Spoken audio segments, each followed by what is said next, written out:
वाल्मिक कराची हिम्मतच कशी होते की व्हिडिओ काढून मी पोलीस स्टेशनला येतोय? काय समजता तुम्हाला? कुणाच्या जीवावर ही मस्ती आहे? ही पैशाची आणि सत्तेचीच मस्ती आहे ना. लाज वाटली पाहिजे या सगळ्या लोकांना, आणि हे सहन महाराष्ट्र करणार नाही. मित्रांनो नमस्कार. मित्रांनो, मुख्यमंत्री देवेंद्र फडणवीस हे सुसंस्कृत नेते आहेत. संतोष देशमुख यांचे कुटुंबीय त्यांना भेटले तेव्हा त्यांना 8 दिवसात न्याय मिळेल अशी माझी अपेक्षा होती. राजकारण चालत राहतं, पण अशा घटनेनंतर नेतृत्वाने एक संदेश दिला पाहिजे.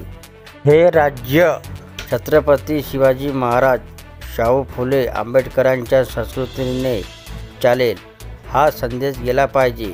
मी महाराष्ट्रातील एक महिला म्हणून मुख्यमंत्री देवेंद्र फडणवीस यांना भेटणार आहे. माझ्या पदरपुढे करणार आहे. त्यामध्ये माझ्या भावासाठी न्याय द्या असं सांगणार आहे. असं वक्तव्य खासदार सुप्रिया सुळे यांनी केलं. सुप्रिया सुळे, जितेंद्र आव्हाड, बजरंग सोनावणे, मेहबूब शेख यांनी मंगळवारी मस्साजोग येथे जाऊन संतोष देशमुख यांच्या कुटुंबियाची भेट घेतली. यानंतर त्यांनी प्रसारमाध्यमांशी संवाद साधला. यावेळी सुप्रिया सुळे यांनी केंद्रीय गृहमंत्री अमित शहा यांच्यासोबत झालेल्या भेटीची माहिती उघड केली.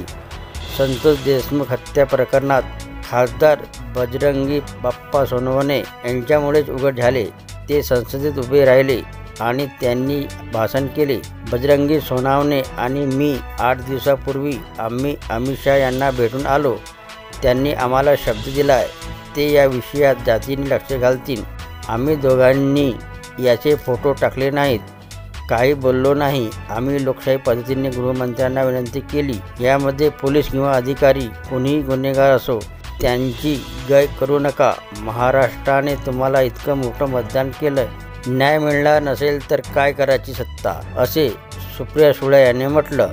मी संतोष देशमुखांच्या कुटुंबाला शब्द देतो, मी कोणाला भेटणार नाही, तडजोड करणार नाही. जो कोणी याच्या मागे आहे त्याला फाशी झाली पाहिजे. बीडमध्ये सगळी मस्ती आहे ना, याची ही पैशाची आणि सत्तेची मस्ती उतरली पाहिजे. सत्ता आणि पैसा आयुष्यभर टिकत नाही, ही मस्ती सत्याने मोडून काढू. बीडमधील गुंडागिरी थांबवली पाहिजे.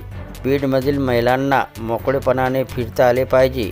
वाल्मिक कराड व्हिडिओ काढून पोलिसांना सांगतो की मी येत आहे, याला पैशाची मस्ती आहे. ज्यावेळी मर्डर झाला त्यावेळी DYSP यांचे DR काढा, कृष्णा आंधळेचे CDR मिळाले पाहिजे. या देशात खंडणी सगळ्यात मोठा गुन्हा आहे. वाल्मिक कराडला ED कशी लागली नाही असा सवाल सुप्रिया सुळे यांनी उपस्थित केला. तर हे होते मित्रांनो सुप्रिया सुळे यांनी संतोष देशमुख यांच्या कुटुंबाला भेटल्यानंतर पत्रकारांना दिलेले वक्तव्य. व्हिडिओ आवडला असेल तर चॅनलला सबस्क्राईब करायला विसरू नका. जय महाराष्ट्र मित्रांनो.